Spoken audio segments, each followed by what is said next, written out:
এই ইন্টারনেটের যুগে এসে চিঠিতে প্রেম, ব্যাপারটা শুনতে খুব অদ্ভুত লাগে, তাই না? এরকমই একটা অদ্ভুত প্রেমের খুব মিষ্টি গল্প আজকে আপনাদের সাথে শেয়ার করব। তো চলেন দেরি না করে গল্পটা শুরু করি। আমি অপরাজিতা, বাবা মায়ের বড় সন্তান। সংসারের ভীষণ দায়িত্ব আমার কাঁধে। তেমন বেশি বাবা মা চাপায় দেয় নাই, আমি নিজে নিজেই দায়িত্ব নিয়ে নিয়েছি। কারণ বাবা ছোট একটা চাকরি করেন, বাবাকে হেল্প করতে হবে, বাবার উপরে পেরেশানি দেয়া যাবে না। বাবার বয়স হচ্ছে, আমরা 3 ভাই বোন, সবার পড়াশোনা, ঘর ভাড়া এগুলো দিতে খুব বেশি কষ্ট করতে হয় বাবাকে। সেই জন্য সেখান থেকে ভার্সিটিতে ভর্তি হওয়ার পরে টুকটাক নিজে কিছু করার চেষ্টা করি এবং একটা ইভেন্ট ম্যানেজমেন্টের যেই অফিস আছে ওখানে একটা ছোট্ট জব করি আমি। এটা পার্ট টাইম বলা চলে, সপ্তাহে 3 দিন 4 দিন যেতে হয়, আর সারা সপ্তাহে তেমন কোনো কাজ থাকে না। তো সব কিছুর মাঝখানে আমার সবচেয়ে পছন্দের কাজ হচ্ছে লেখালেখি করা এবং বই পড়া। তো যেহেতু আমি পড়তেও ভালোবাসি, লিখতেও পছন্দ করি, তো আমার একটা পেজ আছে যেখানে আমি গল্প লিখি। পেজটার নাম হচ্ছে নীল অপরাজিতা।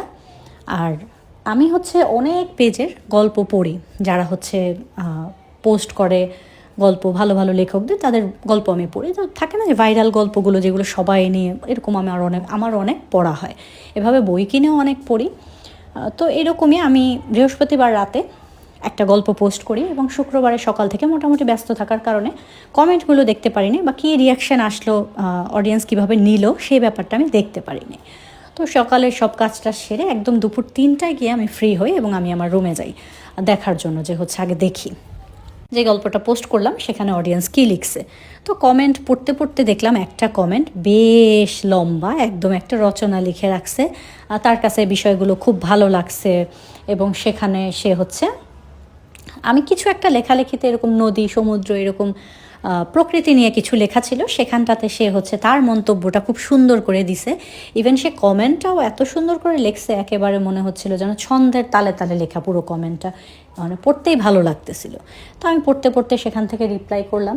তো ভাবলাম যে আমি খুব সুন্দর হয়েছে আপনার লেখাটা, এটা সেটা বলতে বলতে ওপাশ থেকে আবার আরেকটা কমেন্ট আসলো। এরকম করতে করতে কমেন্টে আমরা বেশ কিছুক্ষণ কথা বললাম। কথা বলতে বলতে একটা পর্যায়ে আমি জানতে পারলাম, ওই যেই আইডিটার সাথে আমি কথা বলতেছিলাম সেখানে নাম ছিল এক টুকরো চাঁদ। তো তার সাথে আমি কথা বলতে বলতে একটা পর্যায়ে জানতে পারলাম তার নাম, সে লেখক কাব্য। কাব্য মোটামুটি ভালো একজন ভাইরাল লেখক, যার 2-3টা বইও আছে বাইরে, এবং সে ফেসবুকে খুব লেখালেখি করে, যদিও এটা তার ছদ্মনাম। তো এটা যখন আমি শুনলাম, প্রথমে তো আমার একদম বিশ্বাস হয় নাই যে সে নিজেই এত বড় একজন লেখক, মোটামুটি ভাইরাল একজন লেখক, সে কিভাবে আমার আমার একটা ছোট্ট পেজ, সেখানে এসে গল্প পড়বে, আবার এত বড় কমেন্ট করবে, আবার এতক্ষণ যাবত আমার সাথে চ্যাটিং করতেছে। তো আমি বিষয়টা তাকে বললাম যে আপনি কি সত্যিই কাব্য? আমার কেন জানি বিশ্বাস হচ্ছে না। তো সে খুব হাহার ইমোজি দিল, খুব হাসলো এবং বলল, আপনি আবার যখন আমার আইডিতে আসবেন গল্প পড়তে, তখন এই আপনার সেম আইডিটা দিয়ে পড়বেন, তাহলে আপনার সাথে আমি সেখানে কথা বলবো। তো তার সাথে আমার এতক্ষণ কথা হয়েছে, সেখান থেকে আমাদের সম্পূর্ণ কথাটা এরকম ছিল, শুধু গল্প নিয়ে, গল্পের কথা বলতে বলতে সে আমাকে এটা জানাইলো যে তার ওই কাব্য যে পেজটায় সে যে লিখে, ওই পেজটায় সে এই বিষয়টা নিয়ে অনেক সুন্দর লিখেছে। সেইটা বললো যে আমার চেয়েও আপনার লেখাটা সুন্দর হয়েছে। তো আমি বললাম, না, আপনার লেখাটা বেশি সুন্দর ছিল। এইরকম দুইজনের তর্ক বিতর্ক হইতে হতে কখন যে 6টা বেজে গেছে 3টা থেকে আমি বলতেও পারি না। তখন বাবা এসে ডাকলো যে কি করতেছো তুমি, 6টা বেজে গেছে, সেই 3 ঘন্টা যাবত দেখতেছি তুমি ফোনে বসে আসো, নাস্তা করো বা ওঠো, এত ফোন দেখা ভালো না। তখন কি আমার মাথায় আসলো যে আমি কত 3 ঘন্টা যাবত একটা লোকের সাথে এভাবে কথা বলতেছি। তখন থেকে খুব একটা কিউরিয়াসিটি হতে থাকলো, আসলেই কি লোকটা কাব্য? তো আমার কতক্ষণে আমি আবার ফ্রি হব, নাস্তা খাইলাম, বিকালে টুকটাক কাজ করলাম, ফোন আসলো, 2-একটা কথা বললাম, এরপরে আমি চলে গেলাম কাব্যর পেজে। আমাকে তো দেখতে হবে যে কাব্য আদৌ কি আমি কমেন্ট করলে রিপ্লাই করে কিনা। তো এরকম আমার ফ্রি হতে হতে রাতের প্রায় 8টা বেজে গেছে। 8টা বেজে যাওয়ার পরে কাব্যর যে শেষ গল্পটা, সেটাও বৃহস্পতিবার রাতেই আপলোড করা। তো সেইখানটাতে আমি খুব সুন্দর করে বড় করে একটা কমেন্ট করলাম, গল্পটা নিয়ে কমেন্ট করলাম, কারণ আমি তো জানি না আদৌ কি সত্যিকারেরই কাব্য আমার সাথে কথা বলছে কিনা, কারণ ওই পেজটার নাম তো ছিল অন্য। তো বেশ কিছুক্ষণ বসে বসে জাস্ট ওয়েট করতেছি আমার রিপ্লাইটা আসবে আসবে, বাট রিপ্লাইটা আসছে না। তো মনে হলো না, ওই আইডিটা হয়তো ফেক ছিল, আর হয়তো বুঝতে পারছে আমি ওই পছন্দ করি ওনাকে, এই জন্য আমার সাথে দুষ্টামি করছে। এটা বলে বেরিয়ে গেলাম।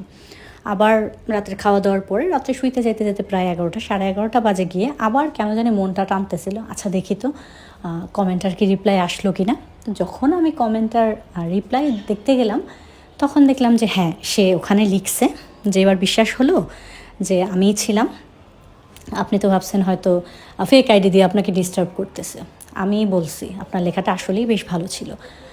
তখন থাকে না অন্যরকম একটা অনুভূতি যখন আপনি কাউকে পছন্দ করেন, লাইক সেলিব্রিটি টাইপের কেউ, সে যখন আপনাকে কোনো কমপ্লিমেন্ট দিচ্ছে বা সে আপনার সাথে কথা বলছে, অন্যরকম একটা আনন্দ মনের মধ্যে কাজ করতেছিল যে ও ওয়াও, তাহলে আমি মনে হয় ভালোই লিখি। তো সেখান থেকে টুকটাক আমাদের কথা বলাটা শুরু। তো সে কথা বলতেছে তার হচ্ছে তার গল্পের কমেন্টে আমি গিয়ে কিছু লিখছি, সেখানে সে রিপ্লাই করতেছে, আমার গল্পের কমেন্টে সে কিছু লিখছে, আমি সেখানে রিপ্লাই করতেছি। এভাবে আমাদের প্রায় 1-1.5 মাস চলে গেল, আমরা দুজনে এভাবে জাস্ট কথা বলতেছি। এখন পার্সোনাল কথা আমাদের কিচ্ছু হয় না, জাস্ট গল্প নিয়ে কথা, কখন লিখি, কিভাবে লিখি, সময় কিভাবে হয়, এরকম বলতে বলতে 1-1.5 মাস পরে একদিন কাব্য হচ্ছে তার ওই কাব্য যে আইডিটা, সেখান থেকে আমাকে হচ্ছে নক দেয় আমার ছদ্মনামের যে পেজটা যেখানে আমি গল্প লিখি, সেখানে নীল অপরাজিতাতে। তো ওইটার মেসেঞ্জার তেমনভাবে চেক করা হয় না, কারণ ওখানে তো যাই না বললেই চলে। এরপরে গিয়ে হচ্ছে একদিন হঠাৎ করে মনে হলো যে যাই দেখি, দেখলাম, দেখার পরে দেখতেছি সে ওখান থেকে বলছে যে আর কতদিন হচ্ছে আমরা এইভাবে চ্যাটিংয়ে হচ্ছে কথা বলবো, কমেন্ট বক্সে কথা বলবো, তো আমরা তো পার্সোনালভাবেও কথা বলতে পারি। তো আমার কেন জানি মনে হচ্ছিল যে এই লোকের সাথে কথা বলবো বা দেখা করলে সব কিছু শেষ হয়ে যাবে। এই যে না দেখে কথা বলার, বা সে কেমন আমি জানি না, আমি কেমন সে জানে না, সেখান থেকে হচ্ছে আমাদের কথা বলা বা আমরা দুইজনই লেখালেখি করি, এই যে পরিচয়টা, এটা বেশ মজা লাগছিল আমার কাছে। তো আমি বললাম যে হ্যাঁ ঠিক আছে, আমরা কথা বলতে পারি। তো ওখান থেকে আমরা মেসেঞ্জারেও পার্সোনাল কথাবার্তা জিজ্ঞেস করলাম। তো সেখান থেকে ও বলল যে আমরা দুজন দুজনকে চিনি না, এভাবেই হচ্ছে আমরা থাকি না, আমাদের জীবনের যেই পারিবারিক জীবনটা সেটা বাদ দিয়ে আমরা আমাদের মতো করে ভাবি, আমরা পরিবারটাকে বা হচ্ছে যেই যান্ত্রিক যে জীবনটা আমাদের, যেই রুল অনুযায়ী যে চলতে হয়, ওটা আমরা বাদ দিয়ে আমাদের মতো আমরা লেখালেখি করি।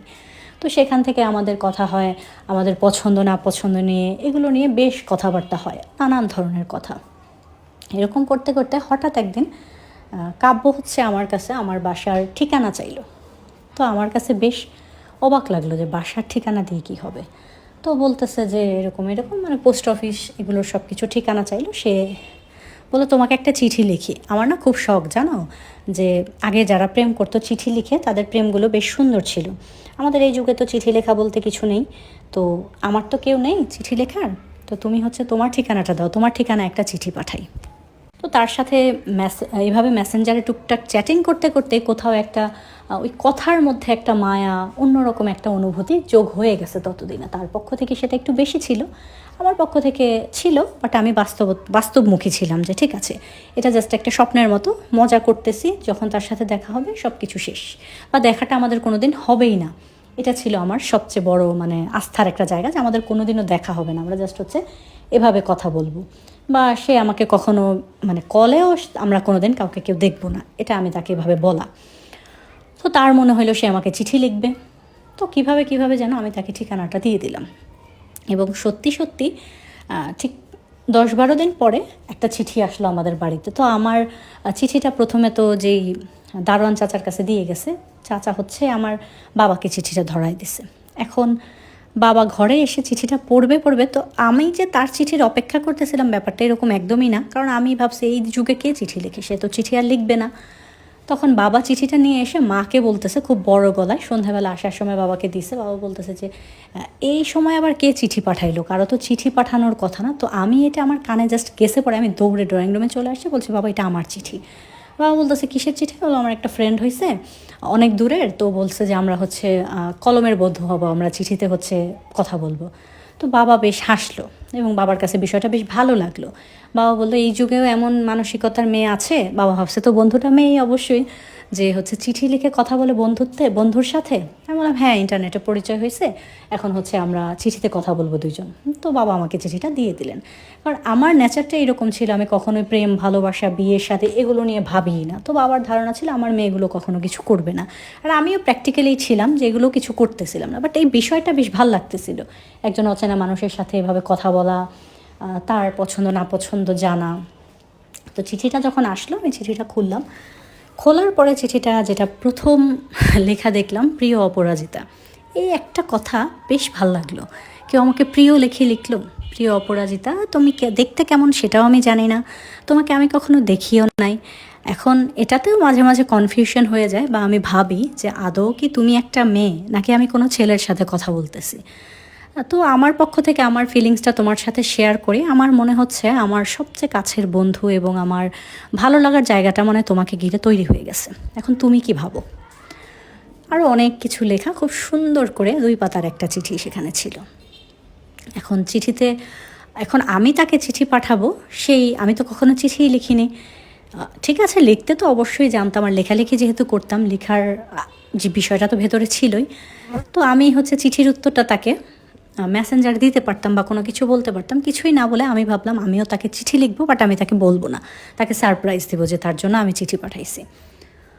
তো এভাবে আমি তাকে চিঠিটা লিখলাম। আমিও তাকে বেশ বড় একটা চিঠি লিখলাম। চিঠিটা লেখার পরে চিঠিটা পোস্ট করে খুব টেনশনে ছিলাম, কারণ এখনকার যুগের চিঠিগুলো হয় কি খুব বেশি একটা মানে হাতে পৌঁছাইতে অনেক সময় লেগে যায়। চিঠির ব্যাপারটা এখন তো নেই বললেই চলে, ইমেইলের যুগে। তখন এসে আমি চিঠিটা লিখে তাকে আর জানাইনি। তো সে আমাকে বারবার জিজ্ঞেস করতেছিল যে আমার চিঠিটা পাইছো। আমি বলি যে না, চিঠিটা তো এখনও আসে নাই। তো বেচারাও বেশ মন খারাপ করতেছিল যে চিঠিটা কেন গেল না, এতদিন হয়ে গেল, চলে যাওয়ার কথা। এরকম করতে করতে ঠিক 18 দিন পরে সে আবার একটা চিঠিটা পাইল, এবং সে চিঠিটা পায় না, চিঠিটা আরও আগেই তার কাছে পৌঁছে গেছে, কিন্তু চিঠিটা তার হাত পর্যন্ত আসে না। চিঠিটা তাদের বাসায় ছিল, একটা ড্রয়ারে পড়েছিল। তারপরে এরকম করতে করতে তার কাছে পৌঁছাইতে 18 দিন সময় লেগে গেছে। যাই হোক, তো সে চিঠিটা পাওয়ার পরে যখন আমি তাকে লিখছি যে ঠিক আছে, আমারও আপনার প্রতি ভালো লাগার অনুভূতিটা তৈরি হয়েছে, কিন্তু এর মানে এই না যে আপনাকে আমি ভালোবাসি বা কোনো কিছু। ওটা একটা অন্যরকম অনুভূতি, আমরা দুজনকে চিনি না, জানি না। এটা ঠিক আছে, ভালো লাগার ভালোবাসার জায়গাটা এদিকে অনেকটা গভীর, কিন্তু বাস্তবিক জীবনে কখনোই যে আমাদের দেখা হবে বা আমরা দুজন প্রেম ভালোবাসা করব, এটা নিয়ে আপনি অবশ্যই ভাববেন না। ঠিক আছে, আমরা ভালো বন্ধু হিসেবে কথা বলতেই পারি, কিন্তু প্রেমের ব্যাপারটা আমার কাছে একদমই অহেতুক। কারণ এমনও হইতে পারে আপনার আমাকে দেখার পরে টোটালি ভালো লাগলো না, জাস্ট লেখালেখিতেই আপনার আমাকে পছন্দ, বা আমারও আপনাকে ভালো লাগলো না, বা আপনার সাথে আমি থাকতে পারলাম না। তো এইসব অযথা সম্পর্কের টানে আমরা না যাই, আমরা জাস্ট কথা বলি বন্ধুর মতো, কলমের বন্ধু হয়েই সারা জীবন থাকি। বিষয়টা যেন তার বিশেষ একটা ভালো লাগেনি, কারণ সে আমাকে না দেখে আমাকে বহু ভালোবেসে ফেলছে আমার লেখা পড়ে পড়ে, এবং সে প্রত্যেকটা লেখা আমার এরপর থেকে পড়া শুরু করে ওই দিনের পর থেকে। এর আগে সে পড়তো, বাট খুব একটা এত বেশি পড়তো না যতটা ওই দিনের পর থেকে পড়া শুরু করে। তো এইভাবে আমাদের চলতে থাকলো চিঠি আদান প্রদান। এদিকে আমরা চিঠিতে যে কথাগুলো লিখতাম সেটা আমরা কখনো মেসেজে বলতাম না, বা মেসেজে যে কথা বলতাম সেটা কখনো চিঠিতে লিখতাম না। চিঠির সম্পর্কটা এরকম ছিল, আমরা দুইজন একদমই চিনি না, দুজনকে জাস্ট চিঠি লেখা। খুব সুন্দর সেই অনুভূতিগুলো ছিল, মানে সারাদিনের ক্লান্তি, যত কাজ করতাম, যত কিছু হতো, সব কিছুর বাদে যখন ওই চিঠিটা পড়তাম বেশ শান্তি লাগতো। তো আমি একটা চিঠি রিপিট পড়তে থাকতাম, কারণ অন্ততপক্ষে মাসে হয়তো একটা চিঠিই আসতো, এর বেশি আসতো না, তত বেশি একটা চিঠি আসতো, আর প্রতিদিন তো কথা তো হতোই। তো ওই চিঠিটা মাসে একবারই আসতো, এবং আস্তে আস্তে 2 পাতা 3 পাতা করতে করতে একটা সময় 7 পাতার ফাইনাল চিঠিটা 7 পাতায় আসে। এত কিছু সে তার মনের আবেগ মিশিয়ে লিখে। তো এভাবেই সব কিছু স্মুথ তো এদিকে আমার পক্ষ থেকে চলতেছিল, অপরদিকে আমরা কাব্যর দিকটা শুনি। এখন কাব্য শহরের বড় একজন ব্যবসায়ীর ছেলে। তার বাবা অবশ্যই চায় সে বাবার ব্যবসা জয়েন করুক, পড়াশোনা শেষ করে সে বসে আছে। তার এই লেখালেখি করা, বই ছাপানো, কবিতা লেখা, বই পড়া বসে বসে, এগুলো তার বাবার একদম পছন্দ না। তার বাবার ধারণা যে তোমাকে ব্যবসায়ীর ছেলে, তুমি ব্যবসা করবে। যারা কবিতা লেখে তারা আতপাগল, তাদের মাথায় কোনো কিছু নেই, তারা সংসার করতে পারে না। যারা লেখালেখি করে তারা সংসারটা ঠিক মতো করতে পারে না, কারণ তাদের একাকিত্বের প্রচুর প্রয়োজন হয় লিখতে গেলে। তো এটা তার বাবার ধারণা, এবং তার বাবা তাকে সেরকমভাবেই বোঝাইতে চায়, পুরো ফ্যামিলি তাকে বোঝাইতে চায়, কিন্তু সে বোঝে না। তো সে তার ফ্যামিলিকে বলে যে ঠিক আছে, তোমরা যেভাবে বলো সেটা আমি করব, কিন্তু আমি লেখালেখিটা ছাড়তে পারবো না। তো তার বাবা তাকে জানায় যে তার বাবার একটা যে কোনো একটা জরুরি ফাইল নিয়ে তাকে যেতে হবে, তার বাবার যেই পার্টনার ওনার বাড়িতে। তো ওনাদের বাসাটা শহর থেকে অনেকটাই দূরে, এবং ওনাদের বাসাটা যেই এরিয়াতে, ওই এরিয়াটাতেই হচ্ছে আমার বাড়ি। তো সেখানটাতে সে আমাদের বাড়ি কোথায় সেটা তো সে এর আগে তো ঠিকানার মধ্যে তো জানতে পারছে যে আমি এই জেলায় থাকি, বাট এই জেলায় কোথায় থাকি সেটা তো আর সে জানে না। সেখান থেকে হচ্ছে সে যখন এখানে আসবে তখন সে আমাকে মেসেজ করে বলে যে আমি এখানে আসতেছি, চলো দুজন হচ্ছে দেখা করি। তো ততদিনে আমাদের হচ্ছে প্রায় 7-8 মাস হয়েছে আমরা দুজন চিঠিতে কথা বলতেছি, আমাদের হচ্ছে মেসেজেও কথা হচ্ছে। তো আমি বললাম যে না, এত তাড়াতাড়ি না, আর একটু সময় যাক না, এভাবেই থাকে, এটাতেই শান্তি, দেখার পরে সেই মজাটা আর থাকবে না। কারণ আমার মনের মাঝে কোথাও একটা ভয় ছিল যে আমাদের যদি দেখা হয়ে যায় মনে হয় এই সম্পর্কটা আর টিকবে না, বা এই সম্পর্কটা ঘোলাটে হয়ে যাবে। এখনকার দিনের সম্পর্কের মতো ঝগড়াঝাটি, ঝামেলা, চিট করা এগুলো হয়তো হবে। এমনিতে আছে দুজন দুজনকে চিনি না জানি না, একটা অন্যরকম টান, অন্যরকম ভালোবাসা, এই অনুভূতিটা আমি নষ্ট করতে চাইছিলাম না। তারপরে সে আসলো, আসার পরে এখানে ওই তার বাবার যে পার্টনার তার মেয়েকে হচ্ছে তার জন্য ঠিক করা হয়েছে, এবং এটা আসার পরে তার বাবা মাও আসলো, তো সে তাকে পাঠায়, তারপরে তার বাবা মা আসছে। কারণ একসাথে আসতে চাইলে সে তো আসতে চাইতো না, এবং সেখানে ওনাদের হচ্ছে কথাবার্তা হয়, সব কিছু ঠিকঠাক হয় যে ওনার বাবার পার্টনারের মেয়েকে তার বিয়ে করতে হবে। এখন তার তো এরকমভাবে কেউ ভালোবাসার মানুষ ছিল না যাকে সে কখনো হচ্ছে বিয়ে করবে বা বাড়িতে দেখাবে যে আমি তাকে ভালোবাসি, এটা তো তার পক্ষ থেকে ছিল না। তো তখন সে বাবা মায়ের কথা রাখতে গিয়ে, এবং তার মা তাকে বোঝায় যে তুমি তোমার বাবার ব্যবসাটা ধরতেছো না, তুমি যদি এখন বিয়ে শাদিও না করো তোমার বাবা রেগে যাবে, এবং সে ছিল তার বাবা মায়ের একমাত্র সন্তান। তো সেখান থেকে সে মনে করে যে আচ্ছা ঠিক আছে, তাহলে বাবা মার কথা শুনে, মানে আমার ব্যাপারটা সে এরকম ভাবে যে ওটা তো একটা কল্পনা, ওটা হচ্ছে কল্পনার জগৎটাই থাক, বাট তার ভালোবাসার জায়গাটা ততদিনে আমার জন্য তৈরি হয়ে গেছে। এখন এরকমভাবে হচ্ছে বলতে বলতে তো আমার কথাটা সে হচ্ছে তার যে এঙ্গেজমেন্ট রেডি করা হয় যে মেয়েটার সাথে, তার বাবার যে পার্টনারের মেয়ে, তার সাথে শেয়ার করে যে তোমাদের শহরেরই একটা মেয়ে এরকম এরকম, তার সাথে আমার চিঠিতে কথা হয়, এবং আমি মনে হয় তাকে পছন্দ করি বা ভালোবাসি। তখন ওই মেয়েটা তাকে বলে যে আসলেই যারা হচ্ছে লেখালেখি করে বা যারা লেখক বা কবি টাইপের হয় তারা আতপাগলি হয়। বাবা যে বলে এটা ঠিক কথাই, তুমি হচ্ছে কোন মেয়ের সাথে চিঠিতে কথা বলে, এটা তোমার একটা কল্পনা, আর চিঠিতে এই যুগে কে কথা বলে, তোমার মতো পাগল আরও দুনিয়াতে আছে, এরকম মেয়েটা হচ্ছে তাকে হাবিজাবি বলে দেয়। তো এভাবেই আর ওই রকমভাবে হয়, আর কোনো আমাকে নিয়ে ওই মেয়েটার সাথে তার আর কোনো কথা হয় না। তো তাদের যে এঙ্গেজমেন্টের অনুষ্ঠানটা করা হবে, তো মেয়েদের বাড়িতে এঙ্গেজমেন্টের অনুষ্ঠানটা করা হবে, এবং সেখানটাতে একটা ছোট একটা অ্যারেঞ্জমেন্ট করা হয় যে আমাদের ইভেন্টকে সেই কাজটা দেয়া হয়, মেয়েদের বাড়িটার যে বাইরের যেই জায়গাটা ওটাকে ডেকোরেশন করার জন্য, বিয়ের জন্য, এঙ্গেজমেন্টের জন্য রেডি করার জন্য।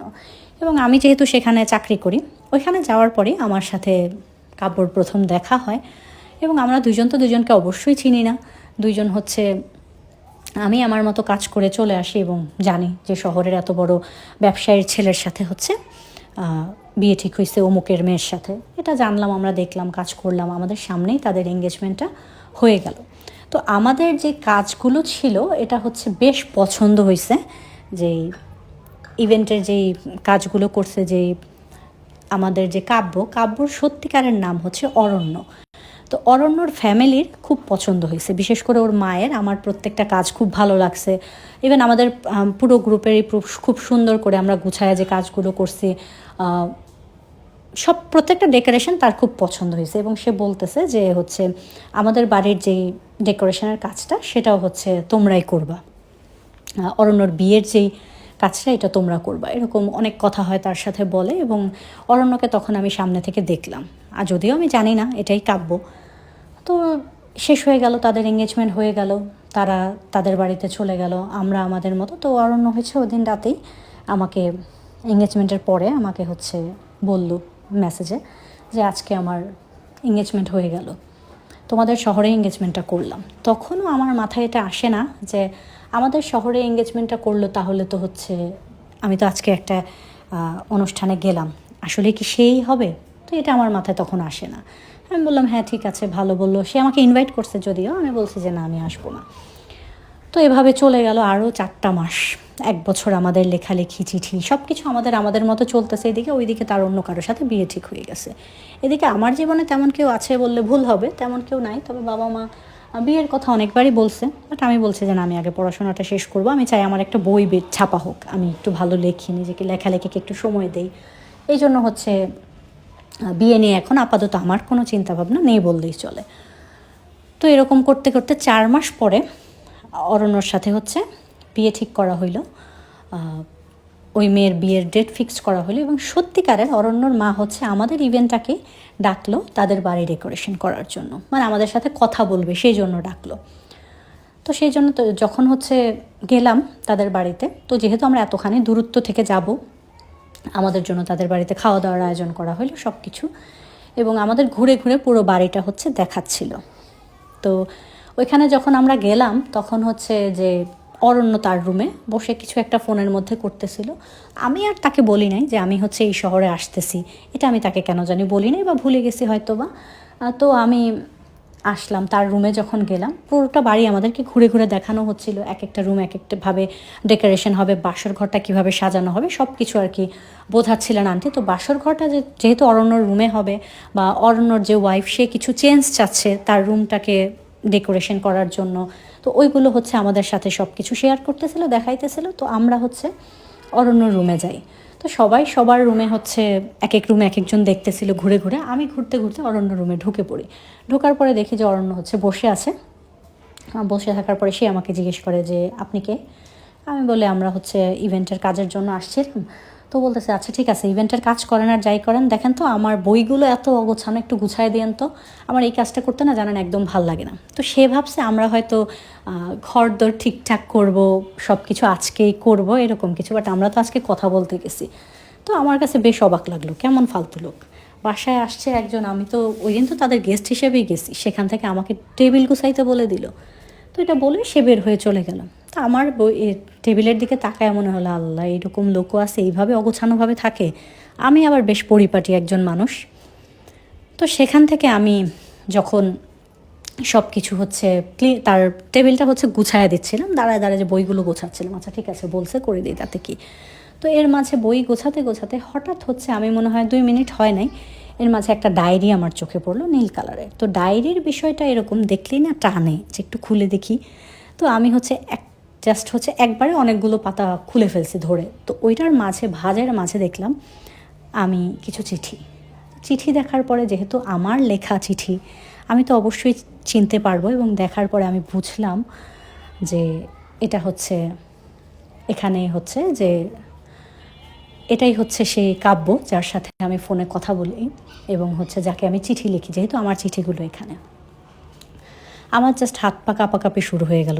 আমি তো ভাবতেছিলাম যে সে তার সাথে কখনো দেখাই করব না, তাকে দেখব না, আর দেখাটাও হলো এমনভাবে, আর সে এমন এক লোক, আমি নিম্ন মধ্যবিত্ত পরিবারের একটা মেয়ে, যেখানে হচ্ছে আমার দিন আনি দিন খাই আমরা, সেখান থেকে এমন একটা লোকের সাথে আমার এই ভাব হওয়ার দরকার ছিল, যে শহরের বড় একজন ব্যবসায়ীর ছেলে, তাদের সাথে তো আমাদের আকাশ পাতাল পার্থক্য।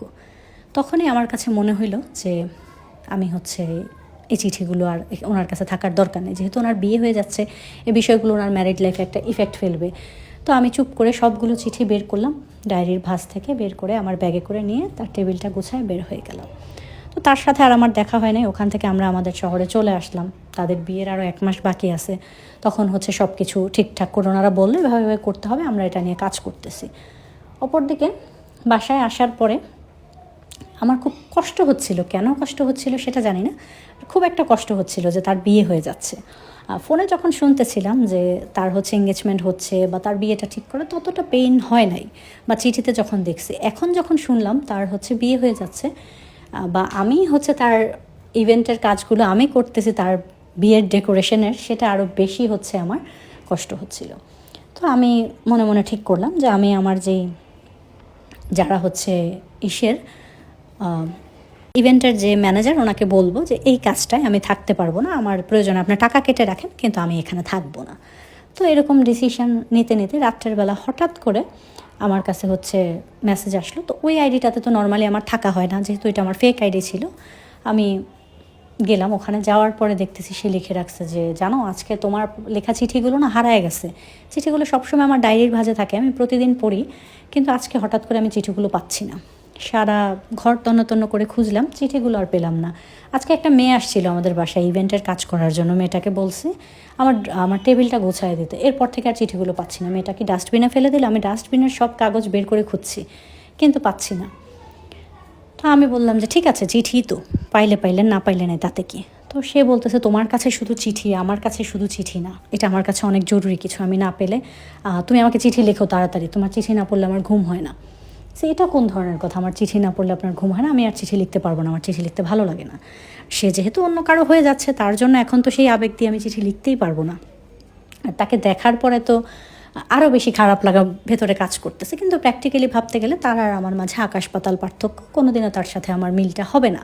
তো সেই জায়গা থেকে আমি আবার নিজেকে গুছায়া নিয়েছিলাম যে আচ্ছা ঠিক আছে, যেটা হয়েছে হয়েছে, বাদ, এই পর্যন্ত ঠিক আছে। মেসেজে আমি একজন পাঠিকা হিসেবে পড়বো তার গল্প, সেখান থেকে তাকে অ্যাপ্রিসিয়েট করব, কমেন্ট করব, বাট তার সাথে কোনো রিলেশনের জায়গাটা এখন আর আমার নেই। ওই দিনের পর প্রায় 1 সপ্তাহের মতো তার সাথে আমার কোনো কথা নাই। কথা না থাকতে হঠাৎ করে হচ্ছে সে হয়তো অপর দিকে সে বসে বসে দুয়ে দুয়ে 4 মেলাচ্ছিল যে আমিও ইভেন্টের কাজ করি, আমিও হচ্ছে এরকম সব কিছু করি, তো আমি কি আসছিলাম তাদের বাড়িতে, বা আমি কি এসে নিয়ে গেছি তার চিঠিগুলো? তো হঠাৎ করে সে আমাকে, মানে থাকে না যে অন্ধকারে তীর ছোড়ার মতো, এরকম সে আমাকে বলতেছে যে তুমি হচ্ছে ওই দিন যে ইভেন্টের মেয়েটা আসছিল সেটাই তুমি ছিলে না, আমাদের বাসায় যে আসছিলা। তো আমি কোনো রিপ্লাই করি না, চুপ করে আছি। তো সে একটার পর একটা কমেন্ট করতেছে, চুপ করে আছো কেন? ওই দিন তো সত্যিই হচ্ছে তুমিই ছিলে, না হলে বাইরের একটা মানুষ আমার চিঠি নিয়ে যাবে কেন? তুমিই ছিলা, তুমিই নিয়ে গেছো চিঠিগুলো, তুমিই চাও না আমাদের মাঝে কোনো সম্পর্ক থাক, না হলে এটা কেন হবে, হ্যান ত্যান নানান কিছু। তারপরে একটা পর্যায়ে আমি বললাম যে হ্যাঁ, আমিই ছিলাম এবং চিঠিগুলো আমি নিয়ে আসছি, ওই চিঠিগুলো আপনার কাছে থাকার এখন আর দরকার নেই। আপনার জীবনে অন্য একটা মানুষ আসতেছে, সেখান থেকে আপনি যদি এই চিঠিগুলোকে আঁকড়ে ধরে থাকেন, আপনার জীবনটা, সামনের নতুন জীবনটা সুখের হবে না। তাই আমি চিঠিগুলো নিয়ে আসছি। তো সে বেশ কিছুক্ষণ হচ্ছে বলে আমাকে রিকোয়েস্ট করতেছে খুব, আমরা একটু ফোনে কথা বলি। আমি বললাম না, এখন পর্যন্ত আমরা কেউ, আমি তো আপনাকে দেখে আসছি। তো সে বলতেছে আমি তো তোমাকে ভালো করে তোমার মুখের দিকে তাকাইও না, আমি তো তোমাকে দেখিও নাই, তুমি তো আমাকে দেখছো। ঠিক আছে, আমাদের মাঝে কোনো সম্পর্ক নাই হোক, চিঠি আর আমরা নাই লিখি, আরেকটা বার তো তুমি আমার সাথে দেখা করতে পারো, আমি তোমাকে হচ্ছে আরেকটা বার দেখতে পারি। তো আমি বললাম যে না, আর আমরা দেখা করতে পারি না এবং আপনাকে আমি আর দেখতেও পারি না। এরকম বলতে বলতে সে হচ্ছে আমাকে খুব রিকোয়েস্ট করতে লাগলো যে শেষবারের মতো একটাবার হচ্ছে আমার সাথে জাস্ট দেখা করো, এরপরে তোমাকে আর কখনো জ্বালাতন করব না, আমি বিয়ে করে নিব। এরপরে আমরা ডিসিশন নিলাম যে ঠিক আছে দেখা করব। তো তার শহর তো আমার শহর থেকে বেশ দূরত্বে, আমার তো তার শহরে যাওয়ার হচ্ছে ওই রকম অপশন নাই, কারণ ততটা সময় আমার নাই, মেয়ে মানুষ আমি। তার তো গাড়ি আছে, সে চাইলেই চলে আসতে পারে। তো সে তার ওয়াইফের সাথে, যার সাথে বিয়ে ঠিক হয়েছে, ওর সাথে দেখা করার কথা বলে এই শহরে আসলো এবং ওদের বাসাতেই উঠলো। ওদের বাসার পাশেই একটা জায়গা আছে, ট্যুরিস্ট স্পট, যেখানে হচ্ছে মানুষ আসে, ঘুরে, সময় কাটায়, ওই জায়গাটা সিলেক্ট করলো। তো সে আমাকে বলতেছে যে ওখানটাতে আসার জন্য। তা আমি বললাম হ্যাঁ আসবো, বাট বেশ ভোরে আমি আসবো, 4টার দিকে ভোরে, যখন হচ্ছে কেউ, সূর্যের আলো থাকবে না এবং সে আমাকে দেখতে পারবে না, এরকম। সে খুব মানে অবাক হইলো, কারণ হচ্ছে সেই ট্যুরিস্ট স্পটটার পাশেই হচ্ছে আমার একটা ফ্রেন্ডের বাসা। তো আমি ভাবলাম যে ওর বাসায় আমি রাতে থাকবো, আমি 4টার সময় গিয়ে তার সাথে দেখা করে চলে আসবো, সে যাতে আমার মুখটা না দেখতে পারে। আজব চিন্তা ভাবনা, কিন্তু কি করার। তখন মাথায় এটাই আসছে, সেও রাজি হয়ে গেল, আচ্ছা ঠিক আছে, আমি তোমাকে জাস্ট দেখতে চাই, 4টা বাজুক 5টা বাজুক আমার কিছু যায় আসে না। তো অন্ধকারের মধ্যে তার সাথে দেখা করলাম, কারণ হয়তোবা তার চোখে চোখ রাখতে চাই নাই, নিজের অনুভূতিগুলো তাকে বোঝাতে চাই নাই। দিনের আলোয় স্বচ্ছ কাচের মতো হয়ে যেত অনুভূতিগুলো, সে চোখের দিকে চাইলেই হয়তো বুঝে যেত অনুভূতিগুলো যে গভীর হয়ে গেছে। তখন সে হচ্ছে আসলো, আসার পরে আমরা দুজন কথা বলছিলাম। তো আমি এত বড় করে ঘুমটা দিয়ে একদম ওড়না পেঁচায় টাচায় মুখের মধ্যে রাখছিলাম যাতে সে আমাকে দেখতে না পায় সঠিকভাবে, বাট আমি তার সামনে দাঁড়ানো। তো আমাদের বেশ কথা হইলো, সে জিজ্ঞেস করলো চিঠিগুলো কেন নিয়ে আসলাম। আমি বললাম যে আপনার নতুন জীবন আমি চাই না আমার জন্য কোনো ঝামেলা হোক, আর এটা আমাদের জাস্ট হচ্ছে একটা ভালো লাগার একটা জায়গা ছিল। তো সে বলতেছে তোমার পক্ষ থেকে ভালো লাগার থাকলেও আমি তো তোমাকে না দেখেই ভালোবেসে ফেলছি, তুমি দেখতে কেমন সেটাতে আমার কিচ্ছু যায় আসে না, আমি জোর করবো না তোমার মুখ থেকে ওড়না সরাইতে বা তোমাকে দেখতে। তুমি আমার সামনে দাঁড়ায় আছো, এটাই আমার জন্য অনেক কিছু। আর আমি তোমাকেই ভালোবাসি। তুমি এখন চিঠি নিয়ে যাও, যাই করো না করো, তোমার জায়গাটা কোনোদিনও কেউ নিতে পারবে না। এখন এটা বাকি হচ্ছে তোমার উপরে, তুমি কতটুকু মানবা যে আমি তোমাকে ভালোবাসি, না মানবা। আর তুমি মানলেই কি না মানলেই কি, আমি তো তোমাকে ভালোবাসি।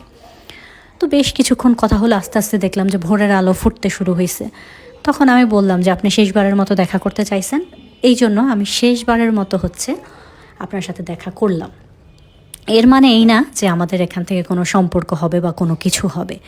আমি আপনার বাড়ির ইভেন্টের কাজ করতেও আমি যাব না সেখানটাতে, সেটা আমার অফিসে কথা হয়ে গেছে। তো সব কিছুই এখানে হচ্ছে ক্লিয়ার হয়ে গেছে। তো আশা করি আপনি আর আমাদের সম্পর্কটা নিয়ে ভাববেন না। আমি একজন পাঠিকা হিসেবে আপনার গল্প পড়বো, আপনি একজন পাঠক হিসেবে আমার গল্প পড়বেন। এছাড়া আমাদের মাঝে কোনো রকম কোনো সম্পর্ক আর হবে না।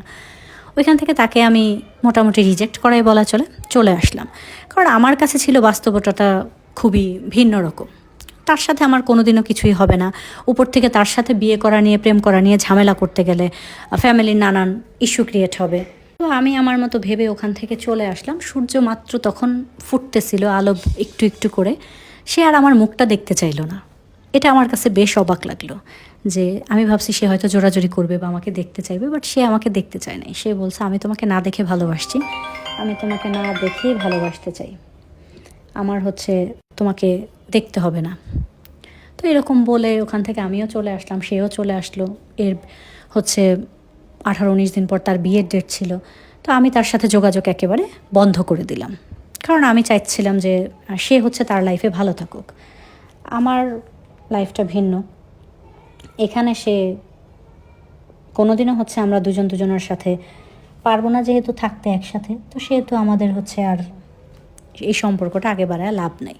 তো এখানে বাদ দিয়ে দিলাম তার সাথে কথা বলা। বেশ কষ্ট হচ্ছিল। কেন এই কষ্ট হচ্ছিল সেটা বলতে পারবো না। কিচ্ছু লিখতে পারতেছিলাম না।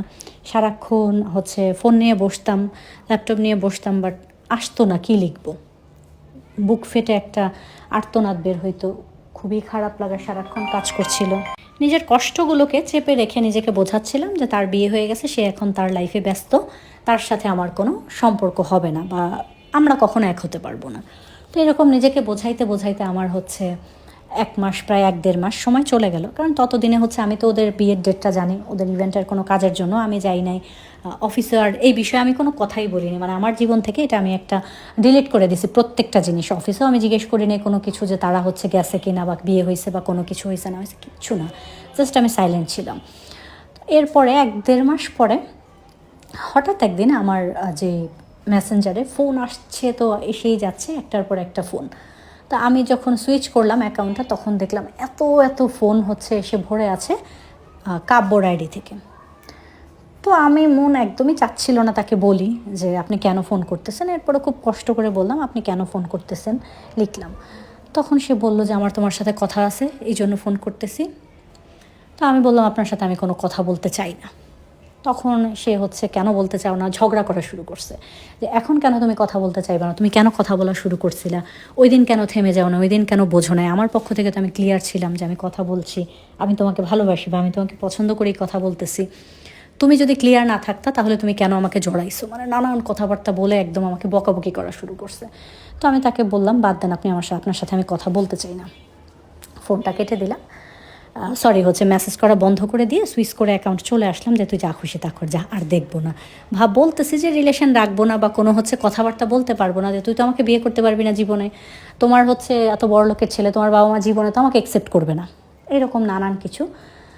তো সেখান থেকে অপরদিকে অরণ্য হচ্ছে তার বিয়েটা কিন্তু ভেঙে দিছে। তার বিয়েটা সে তার মাকে বলছে যে এরকম এরকম আমি একজনকে ভালোবাসি, এখন আমি ওকে কখনোই বিয়ে করতে পারবো না। তো ওই মেয়ে বলছে যে তুমি ভালোবাসো, সে তার সাথে তোমার হচ্ছে চিঠিতে প্রেম দেখো নাই, কিছু নাই। তো সে বলছে না আমি ওকে দেখছি, ও যে একজন মানুষ যে সত্যিকারের যে এক্সিস্ট করে সেটা তো আমি দেখছি, তো সেটাতেই আমি ওকে ভালোবাসি। আর বিয়ে যদি করে ওকেই করবো, না করলে আমি কখনো বিয়ে করবো না। তোমরা যদি আমাকে জোরাজুরি করো আমি বাড়ি ছেড়ে চলে যাব। তো যেহেতু একমাত্র ছেলে ছিল, মাকে খুব ইমোশনালি ব্ল্যাকমেইল করে, বাবাও শুনতে বাধ্য হয়, কিছু তো করার নেই, বিয়ে জিনিস তো আর জোর করে দেওয়া যাবে না। ওই যার সাথে বিয়ের কথা ছিল সেই মেয়েকে সে সব কিছু বুঝায় বলে, মেয়েও বলে যে ঠিক আছে এরকম একটা মানুষের সাথে অবশ্যই আমি জড়াতে চাইবো না। আর বাবারা ছিল তাদের সম্পর্কটা করতে চাচ্ছিল হয়তো ব্যবসায়িক কোনো ভালো দিক হবে এই জন্য। তো সব কিছু মিলেমিশে ওর বিয়েটা ভেঙে যায়। কিন্তু ওর বাবা মা হচ্ছে আমাকে কি আদৌ নিবে নাকি তাদের বাড়ির বউ করে, এটা নিয়ে অরণ্য হচ্ছে তার ফ্যামিলির সাথে কোনো কথা বলে না। সে বলে আগে আমার সাথে থেকে দেখা করবে, কথা বলবে, আমার কাছ থেকে সে কনফার্মেশন নিবে যে হ্যাঁ ঠিক আছে আমিও তাকে ভালোবাসি, তারপরে গিয়ে সে তার ফ্যামিলির সাথে কথা বলবে। তো এখন সে বসে বসে খুঁজতে থাকে কোথায় গেলে হচ্ছে আমাকে পাওয়া যায়। এরকম খুঁজতে খুঁজতে তার মাথায় আসে যে আমি হচ্ছে ওই ইভেন্টে যেহেতু কাজ করতাম, যে ইভেন্টের মাধ্যমে আমি তাদের বাড়িতে গেছিলাম বা হচ্ছে তাদের এঙ্গেজমেন্টের যে ডেকোরেশনটা করছে ওখানে সে যাবে। সেখানে সে গেলে তো এখানকার কয়টা ফিমেল এমপ্লয় আছে তাদের দেখলেই সে বুঝতে পারবে। আমার সাথে যেহেতু সে কথা বলছে, আমার কণ্ঠ শুনলে বুঝতে পারবে, বা সে সামনাসামনি জিজ্ঞেস করবে এর মাঝে কেউ হচ্ছে লেখালেখি করে কিনা। আর আমি যে লেখালেখি করি ব্যাপারটা অনেকেই আমার আশেপাশের জানে না, বিশেষ কেউই জানে না, আমার ফ্রেন্ডরা দু একজন জানে, ছাড়া কেউ জানে না। যাই হোক, তো সেখান থেকে হচ্ছে সে আমাদের অফিসে আসে।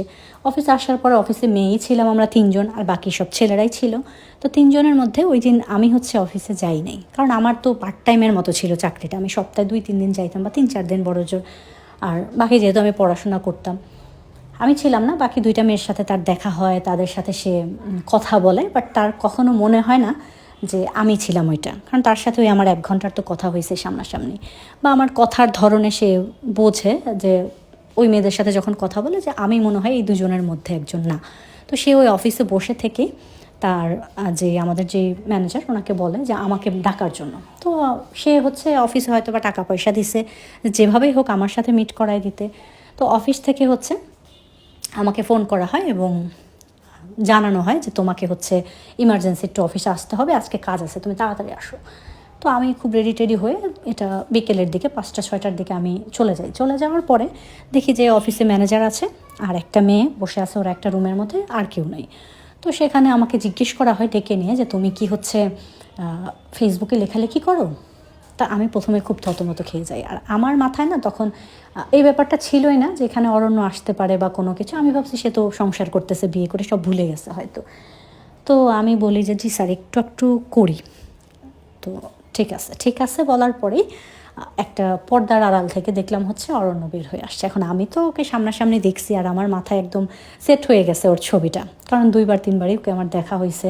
ও আমাকে খেয়াল করে একবারও দেখে নেই। তখন তো আমি মানে মুখ ঢাকা ছিল এরকম কিছুই না, আমি নর্মাল যেভাবে থাকি ওইভাবেই গেছি। যাওয়ার পরে সে বলতেছে ম্যানেজারকে যে আপনারা একটু বাইরে যাবেন, ওর সাথে আমার একটু কথা ছিল। আমি চলে যাচ্ছি, মানে ম্যানেজারকে চলে যেতে বলছে, সেই জায়গা থেকে আমি চলে যাচ্ছি। আমি বলছি না, ওনার সাথে আমার কোনো কথা নেই, আমি চলে যাই। তা আমি যখন বের হয়ে যাচ্ছিলাম তখন সে আমার হাতটা ধরে টেনে আমাকে ভেতরে ঢুকায় এবং ওদের দুজনকে বের হইতে বলে যে প্লিজ আপনারা একটু বাইরে যান, ওর সাথে আমার একটু পার্সোনাল কথা আছে। তো তারা চলে যায়, কারণ এত বড় একজন ব্যবসায়ীর ছেলে, সে এখানে অবশ্যই আমার সাথে উল্টাপাল্টা কিছু করবে না, হয়তো কথা বলতেই আসছে, বা ম্যানেজার সাথে সে ব্যাপারটা শেয়ার করছে যে আমাদের মাঝে কী বা কী। তখন সে আমাকে একদম ঠেসে ধরে একটা হচ্ছে চেয়ারের মধ্যে বসায় আমার 2 হাতের মধ্যে চাপ দিয়ে দাঁড়ায় থাকে, যাতে আমি নড়াচড়া করতে না পারি। দাঁড়ায় তখন সে আমাকে বলে যে এবার বল, তুই কেন হচ্ছে আমাকে বিয়ে করতে পারবি না। তো আমি জাস্ট তার চোখের দিকে তাকায় আছি, আমি কিছু বলতেই পারতেছি না। এতটা কাছাকাছি হঠাৎ করে হচ্ছে যাকে আমি ভালোবাসতেছি এতদিন যাবৎ, বা আমি যাকে ভোলার চেষ্টা করতেছি, সে আমাকে এখন জিজ্ঞেস করতে আসছে এবং সে আমার 2 হাতের মধ্যে চেপে ধরে আছে। এতটা কাছাকাছি চলে আসছে চেহারা যে তার নিঃশ্বাসটা আমার মুখের উপর আছড়ে পড়তেছে। তখন হচ্ছে আমি মানে কি বলবো, আমার জাস্ট চোখ দিয়ে পানি বের হয়ে গেছে। তা আমি বলতেছি যে আপনার আর আমার কখনোই কোনো কিছুর মিল হবে না, বা আপনার সাথে আমার যায় না। আপনি এত বড় লোকের ছেলে, আমি কোথায় আপনি জানেন? আমার ফ্যামিলি সম্বন্ধে তো আপনি কিছুই জানেন না। আমার ফ্যামিলি ব্যাকগ্রাউন্ড, আমার বাবা ছোট একটা সরকারি চাকরি করে। আপনার বাবা কি কোনো দিন আমার বাবাকে মেনে নেবে, বা আমাকে মেনে নেবে আপনার বাড়ির বউ হিসেবে? অযথা আমার বাবাকে অপমান করবে, ঝামেলা হবে 1000টা। এর চেয়ে ভালো আমরা দুজনকে ভুলে শান্তির একটা জীবন শুরু করি, এটা খুব ভালো হবে না? তখন সে হচ্ছে আমাকে বলে যে তুই সব কিছু নিজে নিজে একা একা ভেবে বসে আছিস, আমি কিছু বলতে চাই কি না বা আমার পক্ষ থেকে কথাটা কীরকম সেটা জানার তোর কোনো প্রয়োজন নাই। তুই ভাবছিস আমার বাবা মা মানবে না, বিয়ে হবে না, সব তোর মতোই। তো আমি তখন আমার ফাট করে মনে পড়ে যে হচ্ছে আরে সে তো হচ্ছে যে বিয়ে করার কথা ছিল। আমি বললাম আপনি তো বিয়ে করে ফেলছেন, আপনি বিয়ে করে এখন বউ রেখে এখানে আসছেন আমার সাথে পরকীয়া করতে। বলতেন হ্যাঁ পরকীয়াই করবো, সমস্যা কি, তোর সাথে পরকীয়াই করবো, তারপরও হচ্ছে তোকে আমার চাই, আমি জানি না এত কিছু। তো আমি জাস্ট চুপ করে বসে আছি, কী বলবো এর মাঝে। তো অনেকক্ষণ পরে সেও পাশে একটা চেয়ার টেনে বসে, আমার সামনাসামনি বসার পরে সে আমাকে বলে আমি বিয়েটা করি নাই এবং তোর জন্য আমি বিয়েটা করতে পারিনি। আমি বললাম, কেন হচ্ছে আমার জন্য আপনি বিয়ে করতে পারেন? আমি তো আপনার ইভেন্টের অনুষ্ঠানেই যাব না বলে হচ্ছে ওখানে যে কাজের জন্য তো গেলাম না, যাতে আমার জন্য কোনো প্রবলেম ক্রিয়েট না হয়। তখন সে বলল যে আমি আমার মাথা থেকে তো তোমাকে সরাতেই পারতেছিলাম না, সারাক্ষণ আমার মাথার মধ্যে তুমিই চলতেছিলা, তোমাকে আমি দেখি নাই, জাস্ট হচ্ছে মুখটা দেখি নাই, তারপরও আমার যে মাঝে অন্যরকম একটা সব কিছু চলতেছিল যে না, ওকেই আমার চাই জীবনে, ওকে ছাড়া অন্য কারোর সাথে আমি ভালো থাকতে পারবো না। এই বিষয়গুলো তখন হচ্ছে আমাকে খুব নাড়াচ্ছিল এবং আমি প্রচুর প্যারার মধ্যে পড়ে যাই যে একটা মেয়েকে আমার জীবনে আনবো, তখন তাকে তো আমি ভালো রাখতে পারবো না। তো আমি সবাইকে যখন বিষয়টা ক্লিয়ার করি, বলি, মা বিষয়টা বোঝে এবং যার সাথে ওর বিয়ে ঠিক করার ছিল সেই মেয়েটাও বোঝে এবং তারা দুজন মিলেই বিয়েটা হচ্ছে ভেঙে দেয়। পরবর্তীতে বাবারাও মেনে যায় যে ঠিক আছে, ও যেহেতু চাচ্ছে না, ওকে জোরাজোরি করার দরকার নেই, আমি বিয়েটা করি নাই। তো এই কথাটা শোনার পর না মনে হইলো কি বুক থেকে একটা বুকের মধ্যে একটা পাথর চাপা দিয়েছিল, সেটা হালকা হয়ে গেল। তো কোথাও মনের মধ্যে তো আমি বেশ খুশি হইলাম যে আচ্ছা ঠিক আছে, বিয়েটা তাহলে করে নাই। আমি তাকে জিজ্ঞেস করলাম, তাহলে এখানে আপনি কেন আসছেন? বলতেছে যে তোমাকে দেখার জন্য আসছি। আমি তো আর কোথাও খুঁজে পাচ্ছিলাম না। তো আমার মনে বেশ প্রশ্ন যে আমাকে দেখার জন্য আসলেন আর এই অফিসে আসলেই আমাকে পাবেন, আর হচ্ছে ওই দুইটা মেয়ে ছাড়া আমি হচ্ছে এই মেয়ে, আপনি কিভাবে বুঝলেন? বলছে তোর গলার কণ্ঠস্বরটা তো আমি তোমার তো শুনেছিলাম এবং সেটা আমার ছিল যে আমি তোমার কণ্ঠস্বরটা শুনলেই বুঝতে পারবো। তো তোমার স্যার যখন তোমাকে জিজ্ঞেস করছে যে তুমি লেখালেখি করো কি না, তখনই আমি বুঝতে পারছি এটাই তুমি। বেশ ভালো লাগলো, ওখান থেকে কথাবার্তা হলো। তো সে আমাকে খুব ক্লিয়ার করে বলল সে আমাকে ভালোবাসে, তার সাথে আমাকে কথা বলতেই হবে এবং আমাকে তার সাথেই থাকতে হবে। এখন আমার কাছে মাত্র একদিন সময়, আজকের রাতটা আমি ভাববো। আজকের রাত সে এই শহরেই আছে এবং সে হচ্ছে সকালে আমার সাথে দেখা করবে এবং দেখা করার পরে আমি তাকে যাতে ফাইনাল জানাই এবং আমার উত্তরটা যাতে হ্যাঁই হয়, যে তার সাথে আমি একটা সম্পর্কে যেতে চাই। বিশাল পেরেশানি মাথার মধ্যে। এখন কোথাও না কোথাও তো আমিও বেশ খুশিই ছিলাম যে সে ফিরে আসছে বা সে আমাকে খুঁজে বের করছে, এতটা প্রায়োরিটি আমাকে দিল, আবার হচ্ছে তার সে বিয়েটাও করলো না আমার জন্য। আবার কোথাও একটা বাস্তবতা আমাকে ঠেলে দিচ্ছিল পেছনে, কারণ বাস্তবতাটা তো অন্যরকম ছিল। কারণ সে তো হচ্ছে তার ফ্যামিলির সাথে তো আমার ফ্যামিলি মিলতেছিল না। বাট এগুলো একটু যে থাকে না আমাদের মধ্যবিত্ত পরিবারের বাচ্চাদের মাথায় হচ্ছে একটু বাস্তবতা নিয়ে আমরা একটু বেশিই ভাবি। তো প্রেমে ভেসে যাওয়ার আগে যথেষ্ট পরিমাণ বয়স যেহেতু হয়েছিল, এখান থেকে এতটা আবেগে ভেসে যাইতে চাইতেছিলাম না। তারপরও ভালোবাসা তো আর এত বাঁধা মানে না। চিন্তা করলাম, সকালে ডিসিশন নিলাম, সকালে গিয়ে ওকে বলবো যে ঠিক আছে আমি আপনাকে পছন্দ করি। তো ভাবলাম যেহেতু সকালবেলা তাকে বলবো যে আমি তাকে পছন্দ করি, বিষয়টা বলে দিই, এরপরে যা হওয়ার হবে সেটা দেখা যাবে। সকাল না হতেই তার হচ্ছে ফোন আসা শুরু হয়ে গেল, মেসেজ আসা শুরু হয়ে গেল যে আমি যেন অবশ্যই যাই, সে ওয়েট করতেছে। তো আমরা যেই জায়গাটা এর আগে দেখা করছিলাম সেখানটাতে হচ্ছে যে রাতের আধারে সে আমাকে দেখতে পারেনি, সেই জায়গাটাই আমরা সিলেক্ট করলাম দেখা করতে যাওয়ার জন্য। এবং আমি একদম সকালে উঠে রেডি টেডি হয়ে শাড়ি পরে প্রথমবারের মতো কপালে টিপ পরে গাঢ় করে কাজল দিয়ে তারপরে গেলাম তার সাথে দেখা করতে। সে দেখলাম আমার জন্য একদম ফুল টুল নিয়ে রেডি হয়ে আসে। ওইখান থেকে সে আমাকে প্রপোজ করলো। এরপরে আমি তার ভালোবাসাটা অ্যাকসেপ্ট করে নিলাম, কারণ একটা মানুষ আমার জন্য এত কিছু করলো, বিয়েটা ভেঙে আমাকে খুঁজতে আসলো। এখন যদি আমি এত বাস্তবতা নিয়ে ভাবি, ভবিষ্যৎ নিয়ে ভবিষ্যতে দেখব, এখন যেহেতু ভালোবাসাটা আমাকে চাইছে, তো এখন আমি নিজেকে উজাড় করে তাকে ভালোবাসি। বাকিটা সময় হচ্ছে পরেরটা পরে দেখা যাবে।